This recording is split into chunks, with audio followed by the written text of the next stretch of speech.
All right. Welcome to Steve Mob. I'm your host, Allison Harrison, and I have Emma Parker from Emma Parker Photography here. Emma, introduce yourself. Hello, I'm Emma.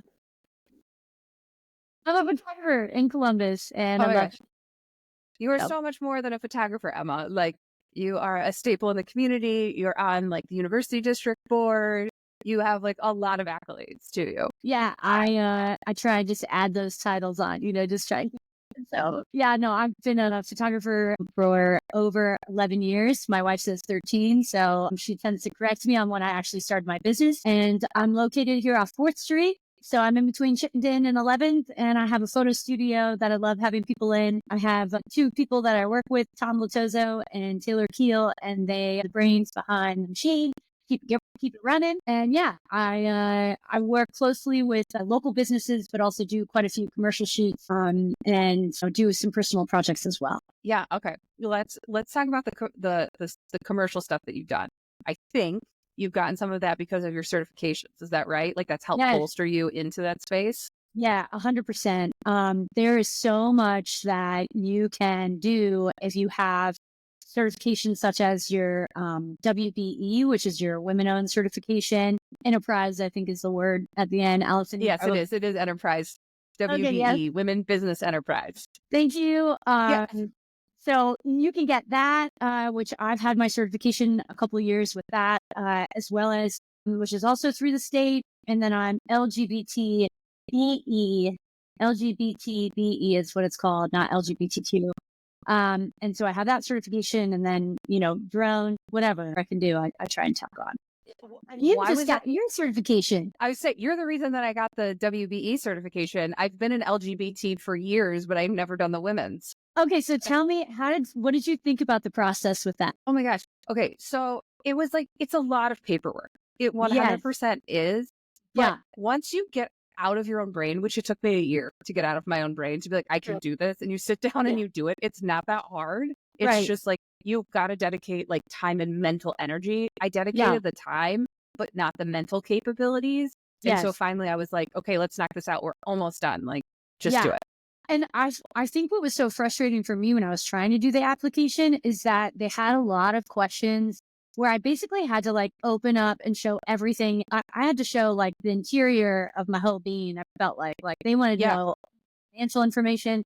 They wanted to see like my marriage certificate at some point, and they really just wanted to make sure that you were a legit woman-owned business. It makes sense because a lot of the women-owned businesses are actually owned by men, and they put it underneath their wife's name. And there's nothing more frustrating than knowing that they're getting those tax breaks, they're getting those contracts that are specifically designed to help women-owned businesses, and they're doing the workaround.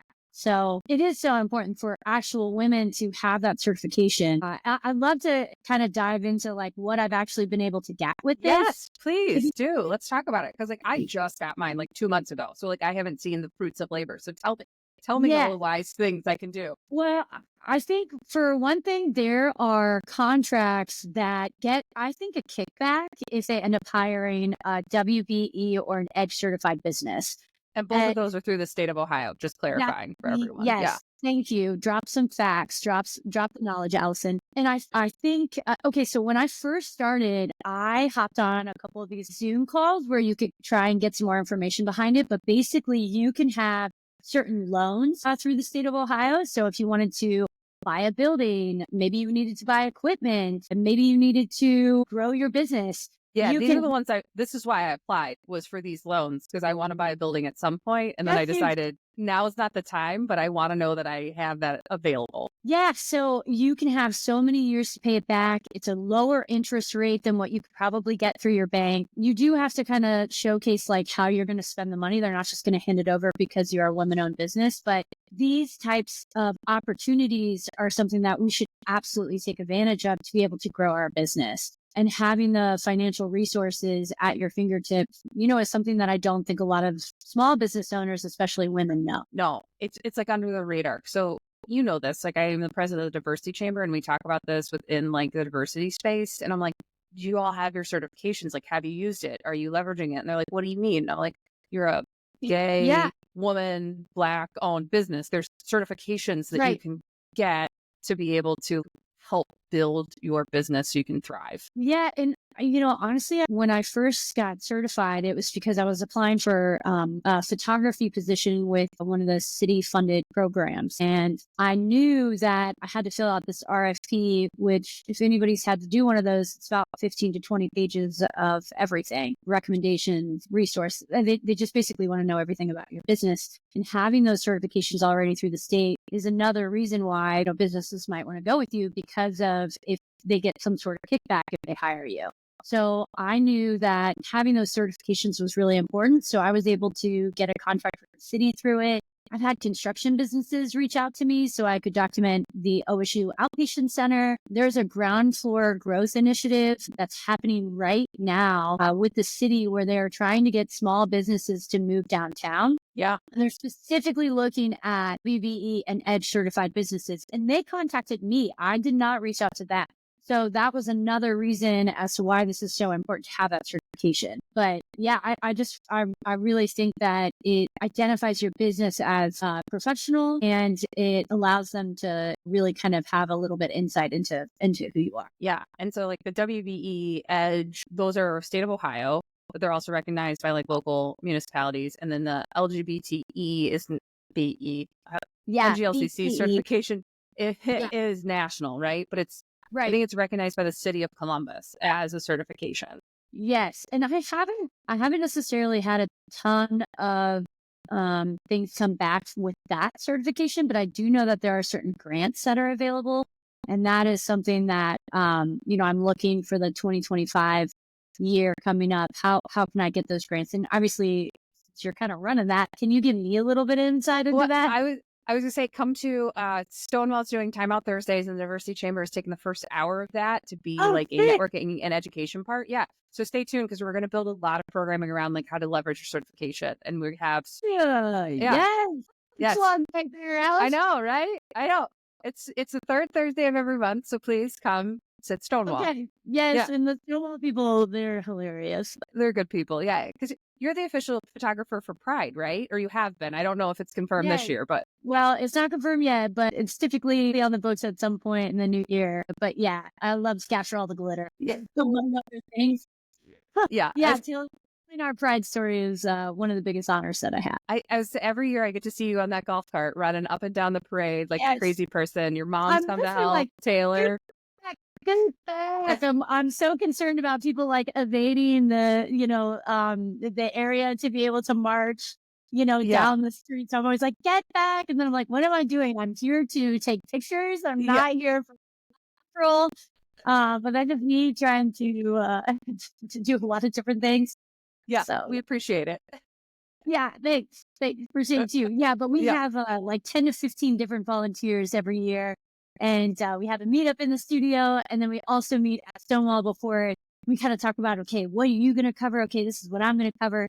And then we also have a little bit of an art gallery and an art competition. So that's always really fun for the photographers to be able to see their work displayed in Stonewall Yeah. and get a little bit of clout, with all the hard work. If anyone's listening and they want to be part of your like volunteer army at Pride, do they just contact you? What's the plug there? Let's do it. Yeah, so they can definitely contact me. I mean, that's always great. I know that Cass from Stonewall, it kind of sends out this like questionnaire. So when you sign up to be a volunteer through Pride, through Stonewall, a lot of times on that link, you could just select that you want to be a photographer. And then at some point you get connected with me, but I'm always down. If you're a photographer or photographer enthusiast and you want to come into the studio and have a cup of coffee, that's always the way to get, to get started. Okay. All right. Thank you for the plug too. Pride needs tons of volunteers. So if anyone is listening wants to volunteer at Pride, sign up now. Like they will take volunteers. Yeah. We need help cleaning up trash. We need help, figuring out the bathroom situations, getting ice, slinging drinks. There's No, Tyson's amazing. All right. So, we've covered Pride, but you also do something kind of year round, right? To celebrate the community. Because I know that's a huge part of you, but your Transvisibility project has been going 3 years, 4 years? Yeah, 3 years. Yeah. Okay. Yeah. So I will. I'll give you the lowdown. Oh my gosh, there's somebody walking across the street with like literally fuzzy slippers. They are the best. Okay. Fortunately, it's so interesting. Okay, so I started this project when I first moved into my studio. It was a vanilla box. So I had to put in the floors. I had to put in all the signs. I didn't really understand what that meant, but I knew that I really wanted it to be like a welcoming, uh, and like I wanted it to feel like my home when somebody would come in. Yeah. So I put up wallpaper. That wallpaper's money, by the way. That is in all of our company photos. Yeah, it's good. So I put up wallpaper. I had my sister, who's a professional woodworker. I had them build shelves. And then I also wanted to make sure that the bathroom was legit.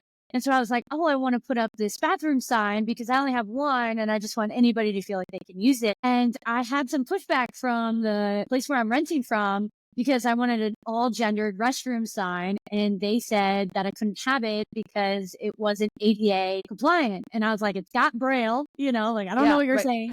And eventually they were like, okay, yes, that's fine. It has to be from this specific site. And I was like, great. And I found one that said all gendered restroom. And then I started thinking about it. I was like, to be anywhere and have to use the restroom, you don't want to have to think twice. And so I just started thinking about how I needed to be a little bit more aware of, people coming into my space and like how I can make them feel more comfortable. But then I started thinking about like, there are so many other people who have stories that they need to, share about themselves. So that way people don't fear the LGBTQ community. So I invited the trans and non-binary and gender expansive community into my studio and I photographed them on film. And then with my film camera, and then I asked them what it means for them to be visible. And it was just so moving for me to hear these stories and really hear that a lot of them were surprised that they were still alive. A lot of the older trans community is just thankful to still be here. And so I thought, it gave okay. me goosebumps. I was at a conference and we were talking about long-term care plans for the trans community. And someone gave us the statistics of how many trans folks their long-term care, meaning they have dementia, is just suicide. And I want to do whatever I can to help those folks because that's not what it should be. Certainly right to die, kind of, that's a different concept than what we were talking about at this CL. Yeah. When I had these people in my studio, I had the age range of like 13 all the way to somebody in their 70s. It was really moving. And so I thought to myself, okay, I need to figure out a way for this, for other people to hear these stories. And so I had a gallery that featured 27 individuals and it had their picture and then it also had their quote. A really fun thing was that the people who participated in the gallery didn't get to see their image until the launch of the show. And so for the first hour, it was only open to them and they got to walk into the space with all of these trans and gender and non-binary and gender expansive people all up on the walls. And it was really moving because they were being celebrated and to have that many trans people in one room was just really, really cool. And they all got to network and they all got to meet and they got to see their images. And we had a party afterwards. We had a DJ who's a part of the community as well. And we had beer sponsored by Parsons. And so it was just a really cool way for all of us to connect with the community. And so the project has continued since that as well. Because you've traveled other places, right? You've done it along like the Eastern Seaboard. You've gone over to... It's international. It's international. Were you in Ireland, Scotland? I can't remember. Yeah. So photographed people in Iceland and Ireland. Tuesday, I picked up some film on Tuesday with some participants. So I'm going to scan in that film this morning or this weekend. And so I'm just really excited. I'm still trying to figure out like what's evolving, right? Mm-hmm. And I'm bettering myself as a human. Because obviously I want people to feel comfortable. And there's a really big trust factor. Something that I realized was that I have a really cool community here in Ohio. If I'm like, hey, I need some gay people, they're coming in. Yeah. But if I go across the seas, a place where I've never been, they don't know who I am, And for somebody from the trans community to allow me to take their portrait when they don't know who I am at all, they had to be really vulnerable. So that was a completely different way for me to try and, break the barrier. And, I only had so much time with them. So there was also like a little bit of a language barrier when I was in Iceland. Yeah, so far it's been great. I'm very excited. Where are you showing the images? I know they show up, I think, sometimes on your Instagram, but like, is it on your website? Do you have a gallery? Yeah, so that's a great question, Allison. So basically right now I am still trying to collect and scan and develop all of the film from my travels. And then once I have that organized, then I'm hoping to seek sponsorships for people to be able to host another exhibit. So I do have an exhibit. I have a conversation with Otterbein next month, and they want to be able to host the Transvisibility Gallery in March sometime. So that will be cool. But I don't know if I'm going to Incredible. include, yeah, but I don't know if I'm going to include the new pieces just yet, because I really want to make sure that my trans participants have enough time to be able to make it to the gallery wherever it is. Just because I know I was photographing in Iceland and Ireland, so I'm thinking at some point I'm going to need to have an exhibit there. Yeah. And, I just need to make sure that I continue to do it right. So it just takes a lot of planning, a lot of figuring it out. Yeah. Yeah. Yeah. Oh, that's awesome. I Yeah. can't wait. We've got a good friend who works at Otterbein, so I'll make sure that she goes over and checks it out when it's on campus and gets people to go Yeah. too. Yeah. And Allison, Yeah. I always really appreciate it because, you are such like a supportive person with the project, and you're always asking me questions about it and following up and making sure that, I don't lose that momentum. So I just really appreciate you bringing it up and, giving some time for us to talk. Oh my gosh, the way that you capture the photographs, they're stunning. Like you've captured, I don't even have words to it, because the first time I saw that you dropped these photos, I was like, wow, like it left me speechless, and that doesn't happen often. So like, thank you for what you're doing. It is absolutely pure art, and it's amazing. Thank you. Yeah, the first time I was in my studio, so we had just a white backdrop, and it was really just for me to also kind of like practice my photography with film and flash. I was way over my head in it. And then now what I've been able to do is I've been able to move capturing people to people in their environments. And that just gives such a bigger story and like allows us to see a little bit more as to who they are. I photographed one who was holding his newborn, which was really exciting. And so those images are just so precious. And, some of these people, they like see these images and they're like, I've changed so much since you've taken that picture, and a lot of times these people change the next day, they feel more of who they are now. And so it's just really cool to be able to capture them at that point in time. Yeah, no, it's amazing. It really is. So I love that you're continuing it, and keep talking to me about it. I want to support it as you continue to grow it. Awesome. Thanks, Allison. Appreciate you. Yeah. Yeah. All right. So we've talked about your certifications. We've talked about your amazing transvisibility project that I know is a passion project for you. Like just the way you talk about it, there's just joy and passion and happiness. Yeah. Let's talk about the other stuff that you do for money, where people can be like, hey, Emma, I want photographs, right? Like, because that's obviously part of your business as well. Yeah, for sure. I mean, people can come. You had your team come in and had some headshots done, so that was really cool. Okay. Yeah. Every time I've told anyone we're going to get headshots and then we go get photos, they're like, Allison, you lied. Like, that is not a headshot. That was like a party where there happened to be a photographer. I was like, well, what do you do for your staff though? I mean, like literally, if I had the credentials, I'd be like, Allison, need a job. Like you really do set your people up. Tell me what you did for your staff for the past 2 years when you've come in and gotten shot. Yeah, sure. So like last time we did a playlist.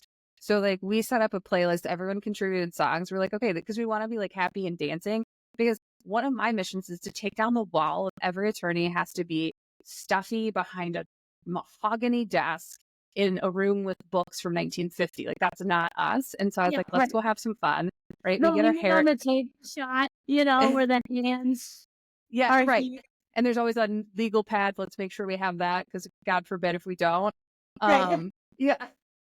No, like we make a day of it, right? Like we go get our hair done. For the last, 3 years, I've only employed women, at least stateside. I have one amazing gentleman, but he is out of the country, so I can't pay to get his hair done. Yeah, sure. Right. Then we get our photos taken and we go out and have a, lunch. If we want to have a cocktail or a glass of wine, we do. It's like it's a fun day to bond as a team. And they have so much fun, and they come in and we dance, and then the fact that you all do a little something afterwards is really cool too. Yeah, I really feel like you've been able to build such a cool community amongst your team. So it's been really fun to watch that grow too. Gosh, and it's a different experience. I remember the first place I went, they're like, you need a headshot. And I went into this, like, no joke, like it just felt like gray walls, cement walls everywhere. I was by myself. The photographer's like moving my chin. Yeah, right. And I was just like, okay, like this is, I never want to do that again.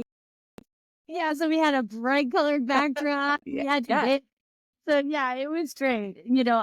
So we do headshots, and it was been lovely having you and the team in. We also do a lot of commercial work for anybody who needs photos for their website. We've had a veterinarian clinic where they brought a bunch of their pets in right now with the Columbus Zoo. So that's been really fun to capture Nice. models and animals. And, I've never Well, pet a kangaroo, and I pet a kangaroo. but it's but it's cool. Like these are open doors for you that you probably wouldn't have had if you had like worked a more traditional job, didn't start your own like firm, didn't have your certifications. Like Yeah. these are all, yeah. It's the business aspect that people kind of forget when they're creative, that not only do you have to know how to take a good picture, but you also know how to respond to clients. And you need to know how to, problem solve and try and make sure that you're delivering what you say that you're delivering, that you're setting those expectations ahead of time. That is some of the most important parts with owning a business. How did you navigate that? Because you started your photography practice like really soon out of school. Yeah, so I graduated with my master's in education. And when I was thinking about whether I would become a teacher or do photography full time, I was able to pay my way through the master's program doing photography, which was really cool. And like the whole time I was student teaching, and then I was editing weddings afterwards, and then I'd be trying to lesson plan and then also doing a photo shoot at Parker Roses. And so I was navigating it. My dad was really like, you need to have this education and make sure that you have something to fall back on, all this jazz, right? Right. Yep. Even have student loan debt. Why? My wife and I really kind of sat down and we talked about if I could try doing photography full time. And so I set a goal of, okay, I'm going to try and make as much as a first year teacher with a master's. And if I'm able to do that, then I can continue doing photography. And if I'm not able to make that amount, then I'm going to teach, and then I can do photography throughout the summer. I cleared it. Okay. So As I say, that seems like easy peasy. I didn't have like insurance in retirement because I was young and I didn't really think that was something that I should allocate for. But yes, now I know that you can be successful at any age, just really with passion and drive, and you have to research and read. I have all these Tom, my photo man over here. Let's go. He's always like, why aren't you reading fun books? Because I'm like, so business oriented. I'm like, let's talk about that. I know it's so sexy being a business owner when you're like, hi, do you have a retirement option? Because that's what I'm really trying to figure out right now. Right. And everyone's like, what? I work for someone. Like they just tell me what I'm supposed to do. Right. Why are you reading this leadership book? And I'm like, well, because I want to make sure that I'm nice. Yeah. People in. So yeah. Okay. What's your favorite book? Like, what's the book you took the most away from? I read a book by Techno, and it was just this beautiful story. I don't even know if it was like an actual book because it was only a couple hours, but it was just him talking about happiness and smiling through life, and talked a little bit about meditation. So yeah, that's sometimes when I'm feeling a little overwhelmed with work, I re-download it so I can just listen to him when I need to ground myself again. Yeah. That's amazing. Yeah. And, obviously there's some great other books out there, but the one from Technohan, I'll have to send you the title of it. It's just really nice. Please, I told my team I wouldn't read any books the last 2 months of 2024 because I love to read business books and leadership. But I also have a list of ideas, and they're like, could you just like slow down? Like we'd like to implement what you've already come up with. So like, please don't read anything else. Yeah, exactly. There's been a whole bunch of times where I'm like, okay, we're going to have a creative meeting, and I'll put up some white paper and we get these markers, and I'm like, okay, this is what we're doing now. We're going to try this, or what ideas do you have? So yeah. Do you think that helps though? Like bringing the team to brainstorm? Yes, 100%. It's so important. It keeps things fresh and allows you to look at things that might not be going really well, allows you to improve things that are going really well.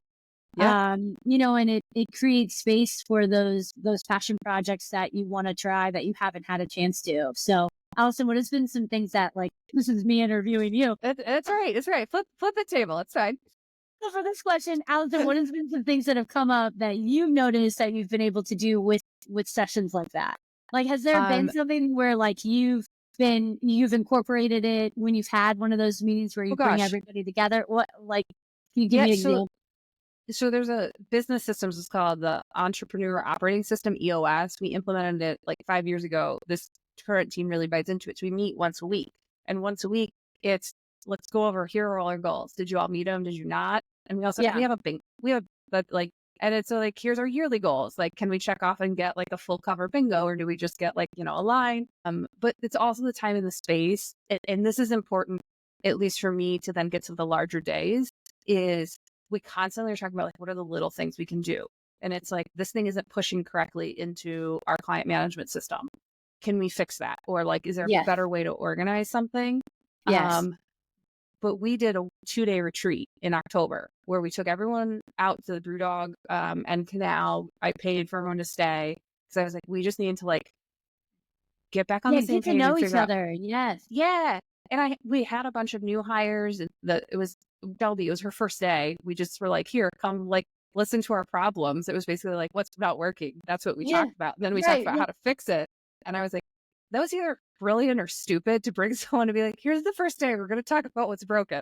I feel like it had to have worked out somewhat. Yeah. No. But again, we're not hiding anything, right? It's just like, and I don't think you hide this from Tom or, well, you don't hide it from your wife because there's no way. Yeah, it's not Taylor. But we're just like, hey, like, we were just disjointed on like, how do we communicate? We now know this is the point person. This is when you're responsible. This is because we want to communicate regularly. Like you said, like that's a thing you learn as a business owner, how important communication is. And I think we were doing an okay job, but my team was like, we can level it up. And I was like, okay, great. Yeah, I Go always for feel it. like Do it. I'm like settling is like something that I don't ever want to do. Like I always want to try and figure out how can we better the system. So sometimes I'm like, okay, how do we feel like that went? Like on Monday, we have a recap meeting about how the shoot went this past Monday. And it's just going to be a great way for us to kind of check in and see like, okay, what can we improve upon? What didn't go well? What did we have laid out that we didn't need to have laid out? Just trying to like make sure the operations just go smoothly. So that way for the next shoot, we're even better than we were before. Well, yeah. And like sometimes as a business owner, you can't see it. Like, no, you gotta have that first feedback. Oh, and like this. So like we gear our estate planning towards the gays and theys. That's like our trademark slogan, right? Estate planning for the gays and theys. And we were in this team meeting and someone's like, yeah, so that's not on our website. And I was like, no, I wrote the website. Like I swear it's there. And they're like, no, I looked the other day and I was like, oh my gosh, because I had said it so much. Yes. Right. But like you say it, you talk about it so much, like, oh, clearly I've done it. And then when you get someone else to just be like, duh, like, I'm looking at the website right after that. I'm gonna be like, yeah, no, it's there. This was like 6 months ago or a year ago because we paid an artist to do a logo for gays and theys. It's there. We're still trying to like figure out how to make it more prominent, but we've changed some of the language to be very inclusive. But if anyone goes to our website and says it can be more inclusive, please feedback. Yeah, right.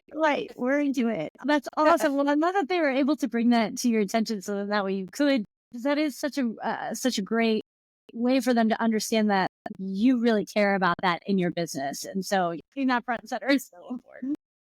Because if you're like, if you're gay or a gay, please come to be a gay.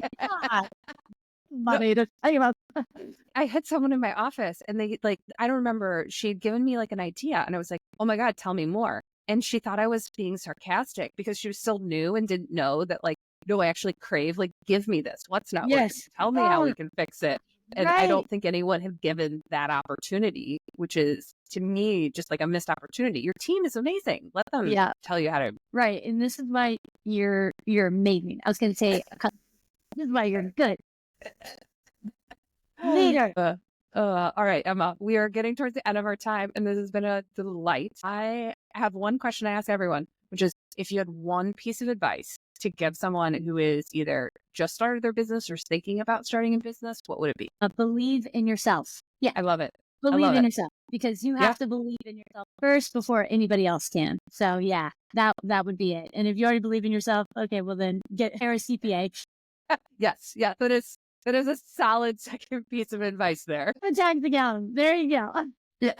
Order, lawyer, maybe then tax accountant, okay? No, I feel like tax accountant honestly might be before that because you can screw up your books so quickly. It's not funny. Usually lawyers can. You've been helping me for years, okay? You've been helping me for years. So yeah, I said, you've been helping me for years. You're a wedding photographer. You've been my business photographer. Like, we're not going anywhere. Thanks so much for having me on your podcast. It's great. And I can't wait to tune into the next one. And you're just always doing such awesome things. So thank you so much. Same. Thank you, Emma.